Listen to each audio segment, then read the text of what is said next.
వల్ల జరిగేటువంటి లాభాలు చెప్పాలి.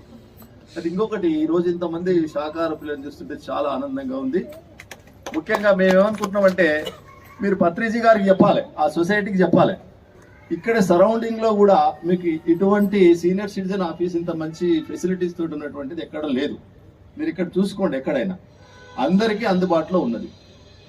మీ అందరికీ శాకాహార ప్రియులకు ముఖ్యంగా ఒక ఫ్లోర్ వేసిస్తాం మేము. మీరు పత్రిక గారి వాళ్ళకైతే పెద్ద పెద్ద లెవెల్లో ఉంటారు కాబట్టి ఫండింగ్ బాగా వస్తుంది. మీరు వాడికి నచ్చజెప్పి మిమ్మల్ని నివారణ అట్లే ఆ సంస్థ నుంచి కొన్ని డబ్బులు దీన్ని శాంక్షన్ చేయిస్తే మీకు మంచి ఒక ఫ్లోర్ వేసి ఇచ్చేస్తాం. ఆ విధంగా ఇప్పుడు ఎవరు అడిగినా సర్వం కుశలం, పైసలు అర్జెంట్ అవసరం. మనిషికి ఎన్ని నీతులు ఎన్ని కథలు చెప్పినా కానీ పైసలు కావాలి. కథలు ముచ్చట్లు